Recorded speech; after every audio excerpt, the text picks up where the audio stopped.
One man's podcast is another man's poison, and it's time for architecture, coffee, and ink.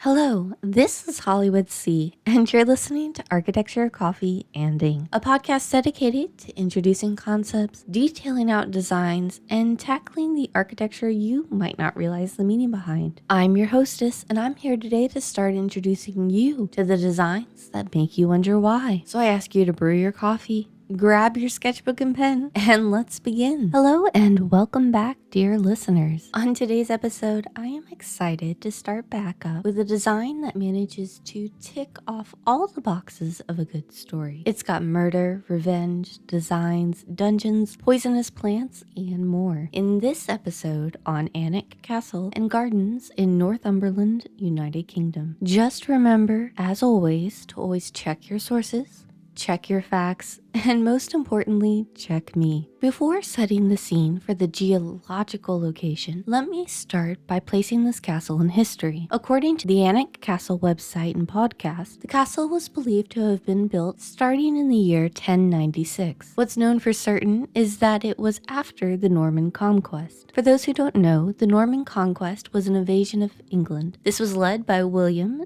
Duke of Normandy, overtaking the throne after the death of Edward the Confessor, who attempted to leverage his childless and thus successorless state as a bargaining chip at multiple points throughout his reign. Needless to say, it created quite a mess that ended with multiple deaths, wars, and a political change that resulted in the end of the Anglo-Saxon kings. But more importantly for our story today, resulted in the need for border control and defense, especially for the newly arrived Norman elite who followed William into the country. And so, in the 11th century, Alnwick Castle was built, serving as a border defense. Alnwick, in which the L and the W are silent, is located in the Northumberland by the River Allen and just over 50 kilometers or 30 miles from the Scottish border. Just behind the castle lies the town of Alnwick. The name Alnwick is Anglo-Saxon in origin and translated means a trading place on the Allen. Of course, the name Allen is either Celtic or Brittonic in origin and dates back to the early Britons, according to an England's Northeast article, which hopefully explains why they seem to follow different rules for pronunciation despite the spelling. The castle is situated so the river is to the north of the property, and a ravine is along the south and east sides, which shows a clear strategic advantage and allowed for the castle to settle into place relatively early in its history. While there were multiple renovations, which we will discuss in a moment, the overall plan, or bare bones of the castle, were established by the 12th century. What is also so prominent about this building is that it is one of the oldest that wasn't square. Looking down from an aerial view or on the castle's website, you can see currently it is 2 rings of buildings, not a perfect circle or a bullseye on the landscape, but a noticeable difference from the ones built around the same time period, which were more often the square style we often think of. They have these renderings of the castle which do a really good job showing the changes over time on the website. I really have to commend them for some of the tools they use, so please check those out if you have a moment. Before diving deep into the history and architecture, I do want to note that while there is one primary family that I'm focusing on, there's going to be a lot of names, titles, and juniors and seniors. So when possible, I will be using nicknames more than I usually do, and I will also use some words and titles with the UK spelling on the blog post. Getting back to the history, it was in 1309 that we see the castle first enter into the custody of the Percy family, who maintain control of the castle today, but that was only the beginning of the colorful history. The castle was built by Ivo de Vesci, a noble from Normandy. It wasn't long until it was captured by the King of Scotland, which basically started a long history of sieges. It was eventually returned to the de Vesci family, where it remained in their custody until the head of the family was killed and left only a young heir behind. Too young an heir for those in power to feel confident about him having control of a border castle. So, wardship was given to Anthony Beck, who sold the castle castle to the Percy family, a Henry Percy. At the time, the castle was a true Norman design. Diving into Norman castle designs, overall, it was heavily influenced by who they were in England. Technically, they were invaders, meaning that attacks were both highly likely and fundamental aspects to consider while designing. They were often designed as a motte and bailey. A motte and bailey are where you have a fortress or a keep on a mound, with a lower town or series of buildings below, which is the bailey or the ward, and a fence or wall of some type circling all around it. Bonus points if you can work in a moat. Typically, the gate is opposite the keep or fort, and the fort or keep has to be higher than the surroundings, basically allowing for 360-degree visibility, in theory, through elevation by having the higher ground. At the time, Alnwick was wood, so he and his son began converting it and updating it. Unfortunately, Henry Percy passed away before the castle was completed, but additions included towers, gatehouse, and stone ornamentation. After this point, they are lords. However, after that, they become earls and then finally duke. Keep that in mind as I continue through the history. Starting with the first earl, another Henry Percy, he started to fight with King Richard II of England, to the point that himself and his son, the infamous Harry Hotspur Percy, the same Hotspur that was featured in William Shakespeare's plays, rebelled against the king. Nicknamed for his speed and known for his conquest and war prowess, Hotspur and Henry worked together, and they installed King Henry IV, only to fight with him later, eventually leading to both Henry and Hotspur's death and the eventual loss of Alnwick Castle. Though in a lecture I watched, given by the 12th Duke, apparently the manner of death was wrong, and Hotspur actually died by a shot through his visor when he pulled it up on his helmet. The castle was lost to the Percys through a period of time, until it's given back to the 4th Earl of Northumberland after pledging loyalty to the crown after the castle had been part of the War of the Roses. It held forces and was seized by several parties multiple times. The War of the Roses, for those who aren't familiar with it, were a series of civil wars over the English throne. Unfortunately, this hold over the castle wasn't very long before the 7th Earl, Thomas Percy, was suspected of treason and was executed, and the Percys again left the castle. Unfortunately, he was tied up with the power struggle between Mary, Queen of Scots, and Queen Elizabeth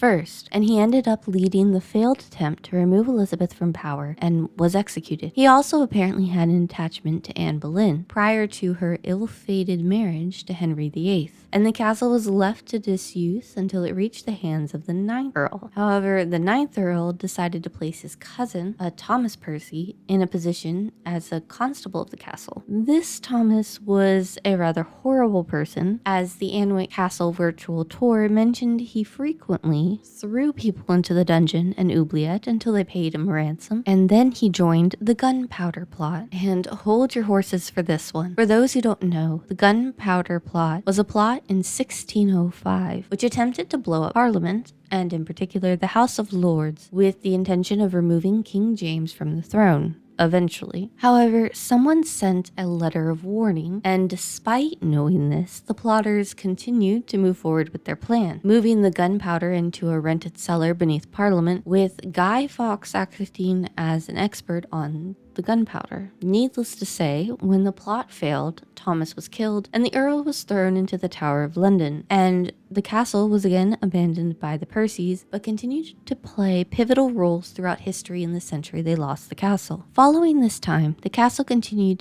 to deteriorate, as it was damaged through war and through time. Alnwick Castle website includes this quote from an eyewitness from the period. Quote, "I cannot sufficiently relate the augmentation of the spoil of his lordship's house, even by both parties, burning wood, taking away all the iron bars, bolts, and locks of doors, and door bands to great damage of the house, destroying of meadows, so I know not where to make any provision of your hay for your use, nor dare I adventure to repair or put anything in good order by reason of badness of times and the uncertainty of amendment. The lead of the house is yet well saved, and that is all." End quote. It was the first Duke who began began a serious renovation with Robert Adam and Lancelot Capability Brown. Robert Adam was a neoclassical architect, and Capability Brown was a Northumberland native who designed over 170 parks and completely transformed England. However, they ended up making the castle in a Gothic style and outside of Adam's usual work, and as such, the 4th Duke would hire Anthony Salvin to turn it into the Italianate palazzo that you see today. Anthony Salvin specialized in medieval buildings and was born in 1799. He undid a lot of work that Adam had done, but his style is what is now associated with medieval castles, and due to Alnwick's association with movies, is frequently what many people assume they look like. Today, the castle is world-renowned for its staterooms and defenses, including thick walls and moats. Several of the existing towers have exhibits, and though there are currently 10 main towers along the wall. The main entrance, or main gate, has a barbican, which is a fortified gate or entrance, and a series of carved statues along the battlement, which were added at 2 different time periods, the 1300s and by the 1st Duke when they were doing the main renovation. And I couldn't call this a design podcast if I didn't take a moment to talk about the Lion Bridge. The Lion Bridge is actually a surviving Adam edition, which replaced the previous version of a bridge. After Brown and Adam had done major work on the castle and exteriors, there was actually a flood in 1770 or 71 that resulted in the need to rebuild some of their original work, including the previously built bridge. This second bridge is Gothic Revival and has 3 arches over the water and the iconic statue of the Percy lion, first associated with the castle by the 4th Earl, with 3 arches and 2 piers. An extremely unique feature is that part of the bridge was actually designed to look carved from wood, despite being stone, giving the bridge an incredibly unique feeling. And I want to take a second to describe the layout of the castle, and I'm going to use a plan to walk you through the site. So, orientating the map with the Lion Bridge towards the top of the page, the barbican and entrance will be off that road, with the coach drop off in front of it. Entering through the gates, you will enter the outer bailey, with the staterooms in the main structure in the middle, and the gun terrace along the front wall closest to the river. The inner bailey will be on the opposite side from where you enter. Along the wall, behind the barbican, additional buildings were added on the outside of the walls, starting at what is a clock tower. And with that, we're actually going to begin the next part of our episode talking about what lies beyond the walls, Alnwick Garden. Now, this is the part that I am so excited about, the gardens and the poison garden. I am a plant person. At my day job, I keep several plants on my desk, and in my house, there are plants carefully scattered throughout the place. And in particular, I love gardens with an educational purpose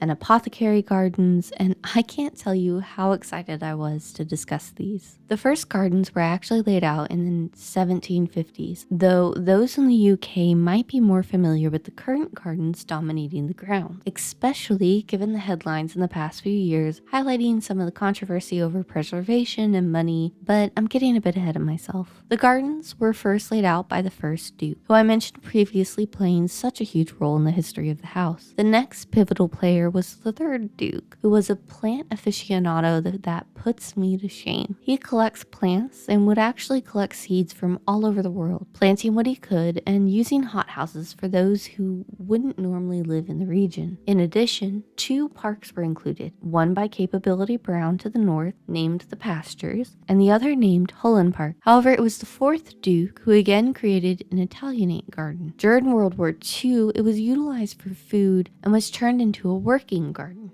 something that would continue until the 1950s. In fact, at one point, there was a school evacuated to the castle during the war. The gardens, as they stand today, only came about after the death of the 11th Duke in 1995. After the title and castle was passed to his brother, the 12th Duke, he asked his wife, Jane Percy, Duchess of Northumberland, to work on the gardens in 1996. To that point, they had basically been left in despair. She spent a total of £42 million, according to several of my sources, updating the gardens and creating a formalized garden that was built in stages. It was designed by Jacques Wertz and Peter Wertz of Wertz International Landscape Architects, who are from Belgium. According to their website, they first joined the project in 1999 and continue to work on it to this day. The project was implemented in phases, starting with the opening of the first phase in October of 2001, which was the main opening. In this phase, the waterfall or cascade or Grand Cascade, as their website calls it, opened along with many of the initial plants. Additionally, they opened the Rose Garden, Woodland Walk, and Ornamental Garden. In the second phase, which focused on the introduction of the tree house and all that came along with it, was introduced in December 2004. Also in this phase is the Bamboo Labyrinth, Serpent Garden, and the Poison Garden, though it opened in 2005. And let's take a minute to talk about it. There are over 100 plants in the Poison Garden, and it's a pretty shocking mixture, several of which are highly regulated, including a cage around them, mandated governmental reports, including permits, seed auditing, and limitations on removal after the season ends.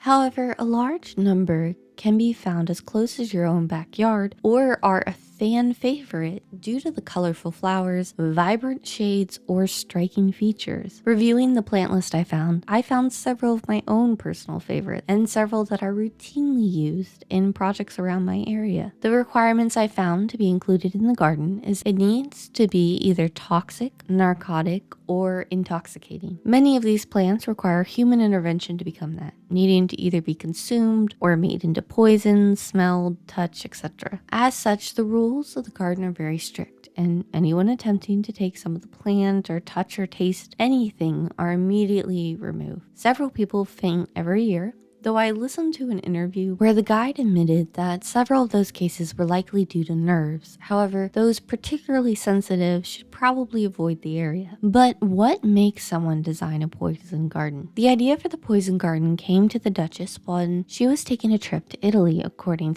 to Smithsonian Magazine and the Third Eye Traveler. She was inspired by the Medici Garden, an extremely prominent family in Florence who helped shape Italy and happened to keep a poison garden in various villas. However, while they used it to assist with their ventures in politics, the Duchess thought it was a, quote, a way of educating children without having them realize they're being educated. She is quoted as saying this in that same Smithsonian article. And given the plants they used for examples such as foxglove, daffodils, rhubarb, and rhododendron, and a few others I recognize, I completely agree. While several of the plants are clear poisons, such as ricinus, communicus, and monkshood, which is also known as wolfsbane, and has beautiful flowers, the previous examples are why I think apothecary and teaching gardens are so important. Going down the list, foxglove, one of my favorite flowers, is both toxic and helpful. The plant, when correctly processed in a lab, is used to create digloxin, which is a heart medicine. Daffodils actually have lycorine and are toxic, but commonly used across gardens globally. Rhododendron will poison the soil around them, so they're the only plant to grow in the area. However, rhubarb is actually the best example of the dangers of misinformation. During the World War, due to ration supplies diminishing, the British government encouraged people to eat rhubarb leaves. However, what they didn't know was that the leaves were toxic, and several people ended up sick and in a few extreme cases dead. Additionally, nightshade berries look like a tasty treat, but the plant as a whole is incredibly poisonous. Teaching children to avoid the plants, education, and information is a huge aspect of the garden, but there are also stories of some infamous crimes and anecdotes from other guests. After that, new additions have continued to be open for the gardens, including a pavilion and visitor center in 2006, and multiple others, including a new addition as recently as last year. Officially, the Alnwick Garden was separated from the estates and is currently running underneath a charitable trust. The garden has won several awards and notable distinctions, and their website boasts that within the UK, they have the largest collection of native European plants, and you've probably heard of of them as they have an internationally acclaimed Japanese cherry orchard. The orchard opened in 2008 with 326 trees, and in 2018, the 50 iconic swings were added. And even though it's not an Eerie Arc episode, I will mention that the castle also has a vampire, or had one, in addition to a gray lady who haunts the passages beneath the castle. This vampire was apparently written about by William of Newburgh. William was a 12th century historian who wrote the Histories of English Affairs, though it seems that this vampire drags up the whole debate about a vampire versus a revenant, an argument which can basically be summarized as, which type of undead bloodsucker is this? Which will be a blog-only post on the website later on, as I want to verify some writing from the primary source prior to talking about this fun tidbit of history. In addition to the many activities directly related to the castle itself, Alnwick also hosts St. Cloud University of Minnesota students every year, multiple exhibitions, and museums and various buildings around the campus. It has also been used for filming movies, TV shows, and more, including the first 2 Harry Potter movies, where it became known as Hogwarts, Dungeons and Dragons, Honor Among Thieves, The Black Adder, Robin Hood, Downton Abbey, and many others which you might recognize. I will link the official castle YouTube channel on the blog when I upload the post this weekend, and I think you might be surprised how many of the rooms you recognize when watching the virtual tours. The house is currently considered to be a Grade 1 listed building. A listed building is basically a historical or architectural important building, much like the National Register of Historic Places. They have grades, Grade 1, 2, and 3, with 1 being the highest priority according to historicengland.org, and the majority of the buildings being a 2. The castle and gardens are open to the public, and I will have that information in the show notes, but they are run separately. Booking online through their websites will always give you the most up-to-date information, including the pricing, but generally the season runs from March to October. Booking online will actually give you a discount and will give you the best information on getting to and from the castle, which is located off the A1. As always, please rate, review, and subscribe everywhere you get your podcast from. This is going to conclude today's episode. You can find me on Instagram at architecturecoffeeandink, email the show at architecturecoffeeandink@gmail.com, or the blog at architecturecoffeeandink.com if you have a show suggestion, want to write in, or want to star in the show yourself. Architecture Coffee and Ink is a Hollywood C Studios LLC production, and I'm excited to meet with all my designers, dreamers, and DIY enthusiasts next time. But in the meantime, may your coffee mugs be full and your ink wells never run dry.